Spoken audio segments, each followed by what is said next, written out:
For those just starting out, to those who built their reputation. In the detail industry, navigating the course is a daily grind. This is Play-by-Play, with industry professionals tackling topics and offering tips to help improve your game plan. Now, here's your play-by-play. All right, what's up, everybody? We're back. Wait, no. No. Huh. So it's COVID. What's up with the camera, man? I like it. It's a little off. I like it. Oh, I've moved my seat too. It's probably throwing us off a little sooner, but I'm not moving. All right. That's all good. What kind of thing was that? Anyways, what's up? We're back with another episode of Play by Play, and excited to kick off this year's 2023 with the first episode. Yeah, man. This is going to be a fun little deal. It's a little bit different. Yep. You know, typically we have guests on, and we decided that, we've met a lot of detailers, and we're still going to have them on. But, Yes. We want to provide more than just the value of introducing you to new people that you might not have met before.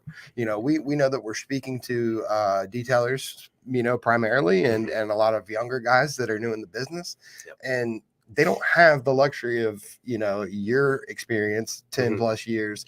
Well, going back to your 14, let's get serious with it. You know what I mean? And so, we feel like we could provide even more value than just entertainment. And so we want you guys to walk away with something that you can literally put into place tomorrow. That's right. And help the bottom line. Right. There's got to be a point to this and a reason to this. And yes, it's fun to bring on guests every week and to have all these things. But at the end of the day, how do we benefit from this? How do you benefit from watching this, right? How do you benefit from listening to this? And that's what we wanted to kind of circle back to. Sure. And we are going to have guests. We are going to have professionals that talk about the topics that we are bringing up, but we wanted to be more deep. Right. We were kind of vague in our conversation about topics. Mm-hmm. And it was more about the guests. Well, this series, especially, this series, we want to dive deep into each topic, and we don't want to bore you to death with it. We want to keep it live and keep it entertaining. I mean, Ryan, you can still be a goober. Yeah, right on. That's you play that part, fine. Right.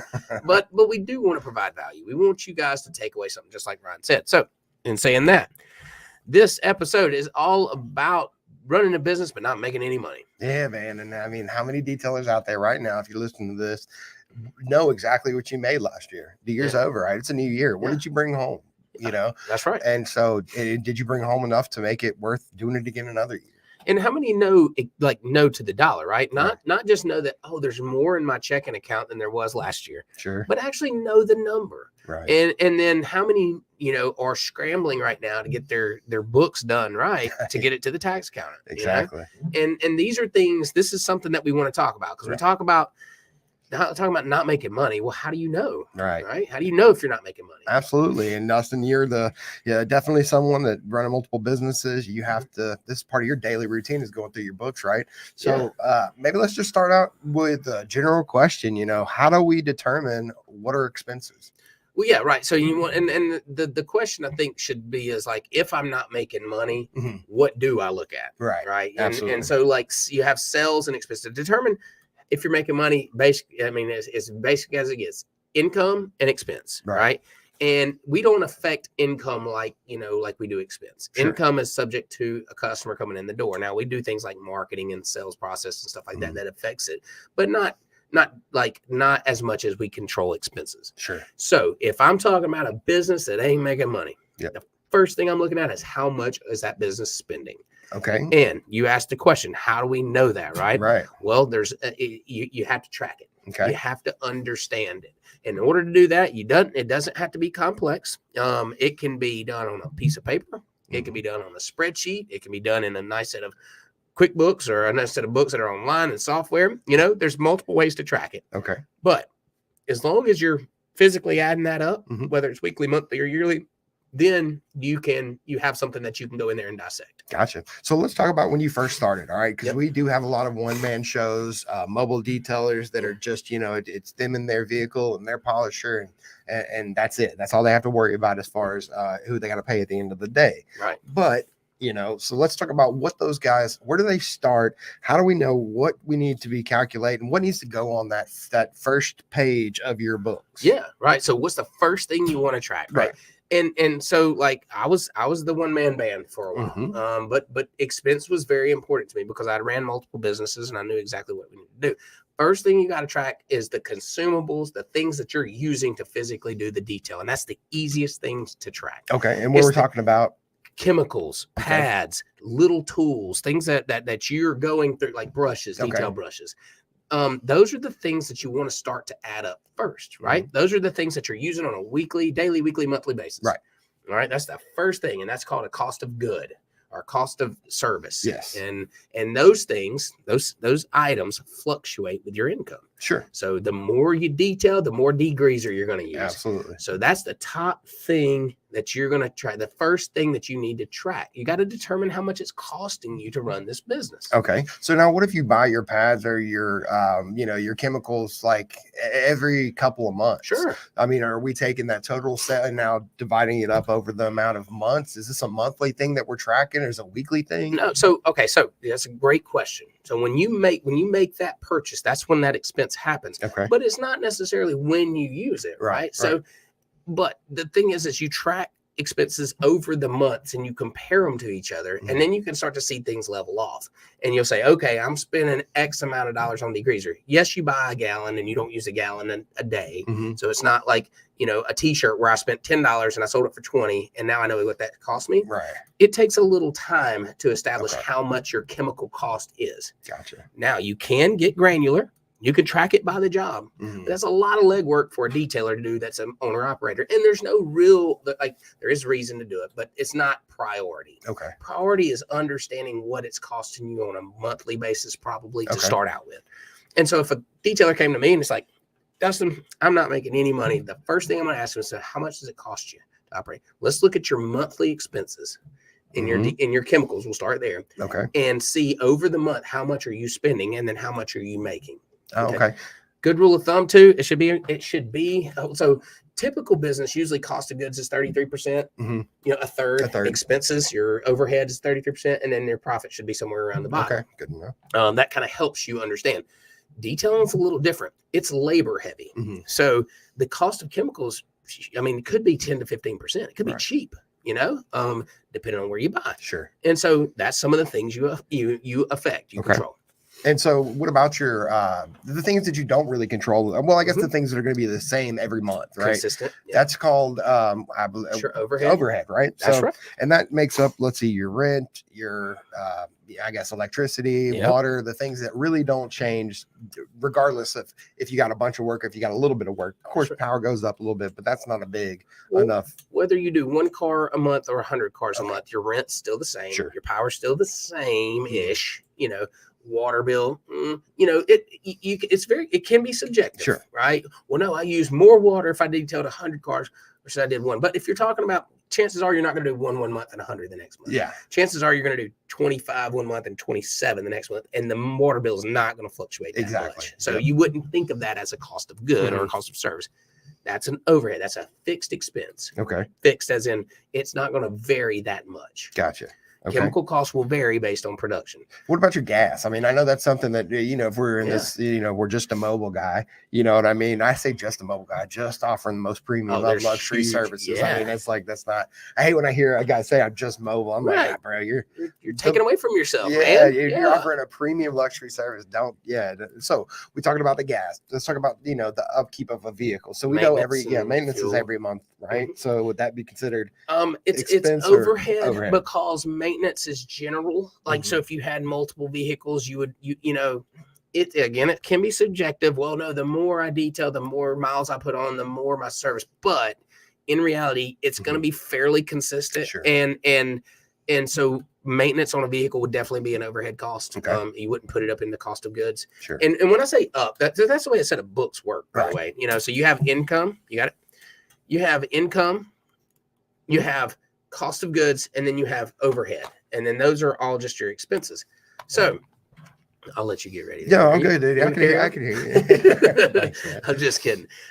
Ethan, you were supposed to handle that. Yeah, dude. My bad. Ethan is my dude. Ethan's on it, man. So anyway, down that would go maintenance and fuel. Okay, if I'm only a mobile detailer, and this is my thing to track, I would be tempted. I'd be tempted to put fuel. If I'm a one-man show, I would be tempted to put fuel as a cost of good. Okay. Just because it really does fluctuate Sure. with how many vehicles you do. Absolutely. So again, like I just made that decision on the fly. Your books can be done that way. Like no accountant is going to say, I'm not going to submit this to the IRS because you put fuel in the cost of goods. Okay. They don't care as long as it makes sense to you and it's consistent. Gotcha. Because you have a rational explanation for it. Now, if you put rent up there in cost of goods, it doesn't belong there. Like, because that's not going to fluctuate and it's not going to, it's going to throw off your numbers when you start to track them. Right. But again, some of these things can be, depending on how you run your business and you think about it, it can move.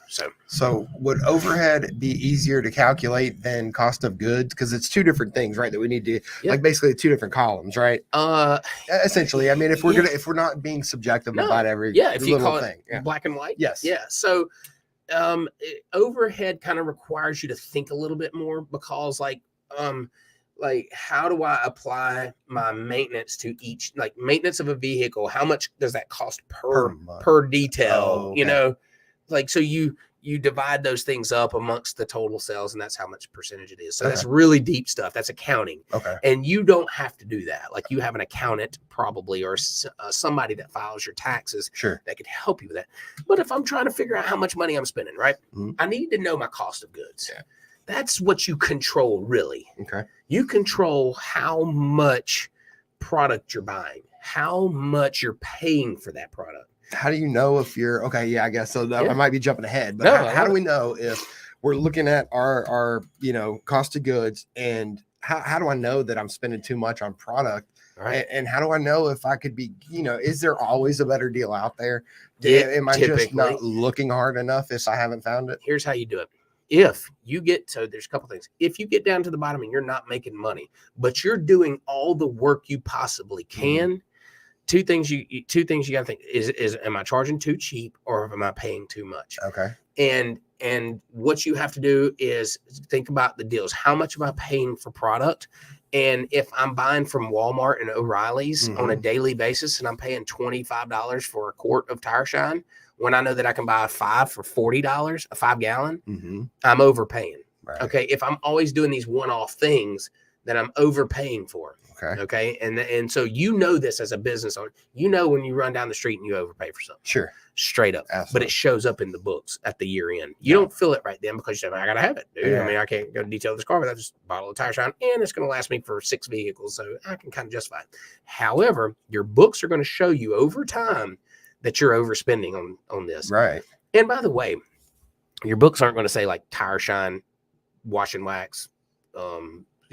It may say ceramic coating because that's a big expense, but it's going to say chemicals. Yeah. Okay. And pads. So we're not having to break it down that far. No, for our accounting purposes or for, if I'm just turning in stuff for taxes, they don't care that, they don't want to know itemized. That. Okay. Now you can break your books down that far. But typically that's stuff done on like a spreadsheet. Sure. If I want to know like, or even a piece of paper, like, okay, how much, Tire Shine that I'm using on a weekly basis. This is when you start to figure things out. So like you realize in your books, okay, my pricing, I don't feel like I can raise my prices.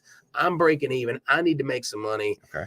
I'm seeing my cost of goods is 50% of my detail. So I'm spending on chemicals and pads and little tools and things like that. My consumables is 50%. So for every $100 I make, I'm spending 50 on chemicals and pads. Okay. Red flag, right? Right. I'm probably paying too much. Okay. And so now I'm going to go in there and I'm going to say, okay, well, how much did I buy from, I don't know, PNS? How much did I buy from IGL? How much did I buy from Masterson's? And looking to see where I might be overspending or overbuying. Okay.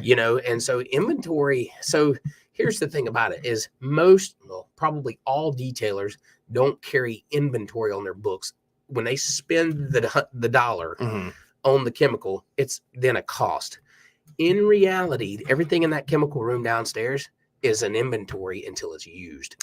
So it's not an expense until it's sprayed, until it's used. Okay. So that's and these things, you can overcomplicate it if you want. Right. but you don't have to do that. Well, right? I mean, I think most of our, most of the people that I think we want to, that we are speaking to, not, necessarily the people that we want to, whatever, but I think most of the people that are listening are in that, still 3 to 4 years in business, right. And are at the point to where they've gotten, they've got their skill set down. They kind of have an idea of, a good idea of what they should be charging, their market, how busy they are, they're going to know whether or not they're charging enough, or if they're charging too much, they don't have business, right? That's right. So, well, let's take it to its most simple version. A lemonade stand. There we go. I like that. All right, lemonade stand. Okay, so you got the sales of the lemonade. How much did I make in sales in lemonade? Say today we made $10.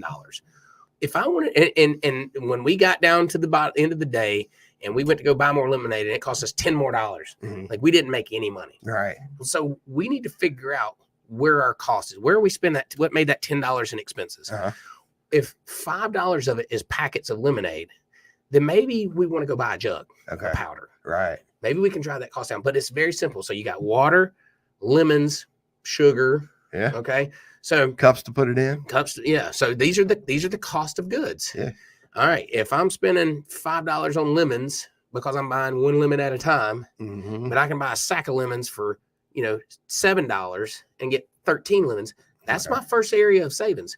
And you can do that a couple times over a couple of products. And now instantly you're adding money to the bottom line. Gotcha. So that's as simple as it gets. And detailing is no different. Okay. It's no different. Use chemicals, pads, tools. And when we say tools, some tools last a long time. And those tools could be considered an asset, which is not a direct expense or a direct cost. A compressor that's going to last you 5 years that you spent $1,200 on or $2,000 on, that you don't run that up in a cost of goods. What about a for real attachment for your vacuum that I bought consumable for my own personal use? Speaking of for reals, right? For reals. Everybody knows if you're in the detailing industry, you know what a for real is, right? Probably. Those used to be really consumable. They just did a redesign of the product, but used to you would just wear them out. They would wear out so fast. That's kind of what I was talking about. Yes, at my house, I've been using it on my vacuum. Got dogs, and I knew that it was a killer product, and it was definitely working. But then one day, it's just not working anymore. I'm like, what's going on? And then lately, there's no teeth left on this thing, man. And I've just been doing carpets, They did a redesign, man, and it's supposed to hold up longer. Okay, but that is a true, that's as visual as it gets, right? It's a tool that's wearing out over time. Okay, that's a consumable. You're going to buy more of those, and it's going to deteriorate at the rate of what you're doing business. Okay, at the rate of what you're using is how fast it deteriorates. So these are your cost. Guys, it's very simple. And so when somebody comes to me and says, well, I'm not making any money. Well, so, and it's not always what you make, it's what you spend. You know what I'm saying? Like you got to be able to, because the market will only bear so much on price. At some point, you got to look at what am I spending on stuff? Right. And how can I negotiate? And how can I buy at a better rate? Or how can I warehouse less stuff at a time? So if you know how much product you're using on a monthly basis, then that's how, or a weekly. If you have a weekly delivery truck, okay, right here at our shop, we have chemicals delivered here weekly by a local supplier. We only buy what we're going to use for that week, right? Because we know they're coming back around. Why would I want my $100 sitting down there on that shelf when I can leave that $100 in my bank for the week, right? And now that's cash flow. Right. That's how I keep my cash in hand. Yep. And continue to grow the business with that cash. Gotcha. There's no, you got to take pride out of it. Well, we all want to have, this huge warehouse or this huge room slam full of chemicals, right? It's a pride thing, especially with detailers. Sure. Like I want my van to be stuffed to the gills. I don't want everyone to run out. Well, okay, that's your cash that's sitting on those shelves. And you only need what you only need to carry whatever it's going to take you to get through the week or the month. And so Billy Smith, that's a great thing. You should know what it costs you per detail. Right. 2 ways to do that. Okay. 2 ways to do that. First thing is a very generic way to do it. Take the amount of sales that you brought in. Take the amount of cost. I'm sorry, the amount of money that you spent in a year, and the number of cars that you did. Okay. And you divide that. So you divide the cost by the number of cars, and that is how much it costs you per car. That's average. Yeah, we're figuring out an average. Right? That don't really count. Okay. It's great for people like me that just want to know general numbers. Sure. The second way to do it and we do that here at random, here in our shop, is to track everything you do on a vehicle. And you can use a scale, like a kitchen scale that measures in ounces, and you can weigh your bottles at the beginning of the day or the beginning of a vehicle. And as you use it, when you're done with that product, weigh it out, and then that way you know how much product you used on that vehicle. Then all you do is take the cost of that product and divide it by the number of ounces that shipped to you in, and then that's how much it costs you per vehicle. Now, one thing we haven't talked about, Ryan, I'm really surprised you hadn't brought it up, was labor. Right. Well, I, in our scenario, I said you was the one-man show, but you've got to get paid, pay right? yourself. That's true, right? So where does that fit in on that scale of cost of goods, service, expenses, overhead? Yeah, right. Okay, so payroll, it can be subjective. At my shop, I consider payroll a cost of good or a cost of service. Now, if you're a one-man show, chances are you're paying yourself you want to pay yourself an even salary throughout the year. So that would really be an overhead expense or an owner's pay, which is the last line on a P&L. Owner's pay is at the very bottom. Right. Okay. So you need to know how much in order to determine how much you should make, it's driven by how much do you need to make. What are your bills at home? What are your savings? What do you require you to live? All right. And when you come up with that number and you divide it by the number of hours that you need to work in a week, 40 or whatever that may be, 60, that's going to tell you your must bring on. Okay. Now you probably want to double that or something like that, for yourself, because that's ideal, right? Sure. When we're talking about creating, like, how do I price things? I would price it on the higher side of it, because things are going to come up along the way that's going to cost you, and that's where you give. So pay is overhead. Payroll is overhead, especially on a one-man band. That's the owner's pay. It's down at the bottom.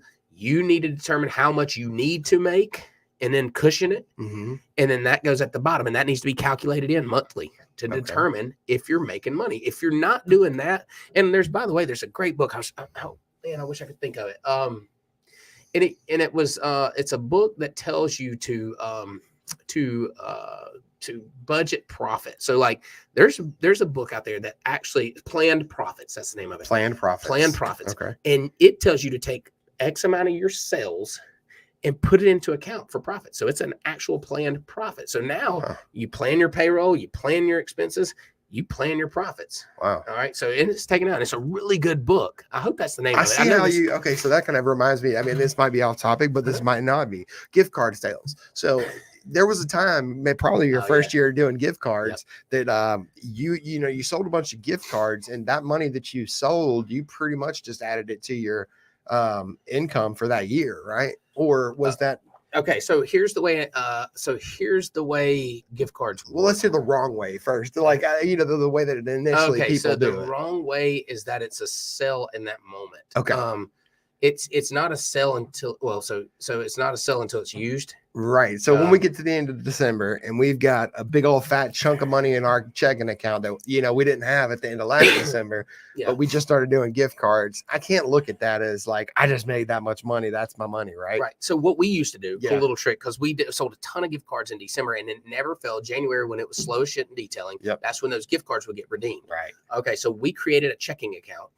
And we transferred every time we sold a gift card, we just pushed that money into this other account, not our operating account, but a holding account. Yep. And honestly, that's the way it's done in your books.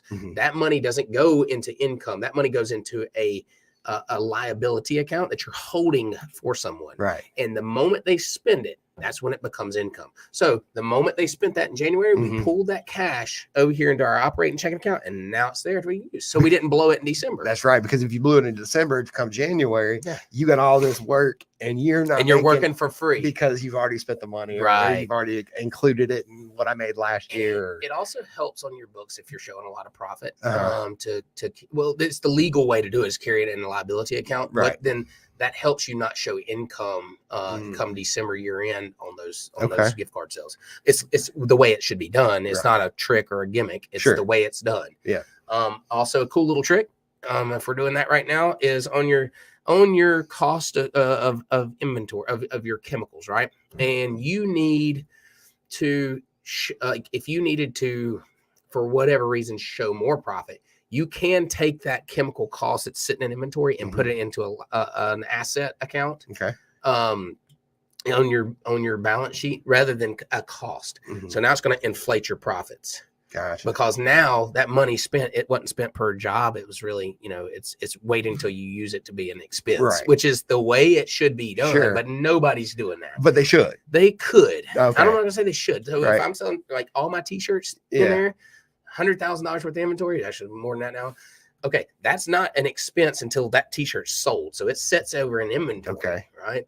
And then when we sell it, that $10 that we paid for that shirt comes, and now that's a cost of that sale. Okay. That's how that works. And so technically, when you start to spray the tire shine, that's when it becomes a cost. Okay. But that's super deep, man. Yeah, that's super deep. And we're not trying to go that deep, guys. But we don't want to bore you to death. We don't, but we do want you to be able to at least, let us know what you're thinking as far as what do you want to hear more, because we're talking about, a lot of these guys out there, they need this. They need this more than anything right now how do I start this journey? How do I make 23? I worked my butt off in 22, but I walked away when it didn't feel like I got out of it. Money. Yeah. Or I only had a little bit more in my checking account. Right. You hear that every day, don't you? Yeah, 100%. And so like to simple it down, because we got super deep. And by the way, some of this, there's more than one way to skin a cat, right? So you may be like, I don't do it. My book's that way. And that's fine too. Like, I'm not saying my way is the absolute way, but in general, those concepts work. And that's how general accounting works. But here's what you got to do, guys. Simplest version. You just gotta know how much you're spending. Okay. At the end of the day, you can do it on a sheet of paper. How much am I spending on a monthly basis? You can do it daily and say, okay, I bought tire shine, blah, blah, blah, blah, blah. And then week goes by and I'll total that number up. And then we start to understand how much it costs me to make $100 or $1,000. Well, if it's costing me $750 to make $1,000 and I ain't even figured in any payroll or rent or power, red flag. Right. We're losing money. We're buying too much. We're spending too much. So, like in my opinion, if your cost of goods, if your chemicals and pads and consumable tools and things like that are costing you over 20%, you need to really look 20% of your sales. If you sold 100, your sales are $100 and it costs you more than 20 to make that 100, you need to take a look at how much you're spending on product, or you need to take a look at your pricing. Yeah, on the other end, and pricing plays as much into this as cost, but cost is costs you control, right? So, to a certain extent. Well, I like that, man. So yeah, I hope I know that we're going to be wrapping this up a little bit earlier than we normally go, about an hour or whatever. We're going to try to keep this a little bit shorter, but we want to make sure that that we're providing the value. And if you guys just would rather have jokes, let us know that, and we'll yuck it up, son. We'll come up with something. Ethan's got a mic over there. Yeah, new mic. Ethan, you got a joke for us today? Yeah. Not today. I'll think of one later. Okay. That does us a lot of good, Ethan. Thanks. Yeah. I was thinking why did the chicken cross the road? Oh. Yeah. I don't. You don't know? I don't know. To get to the other side. Oh, man. I was going to say what came first, chicken or the egg? Oh, yeah. We know the answer to that one. Yeah.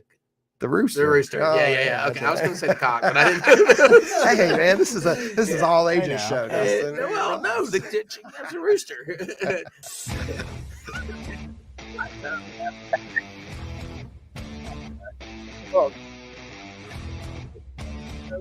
A great time with you. Hopefully you guys got something out. Like Brian said, we didn't want to try something different. We want to give you guys some value. Appreciate y'all watching. Love y'all as always, and we'll see you next week. Peace.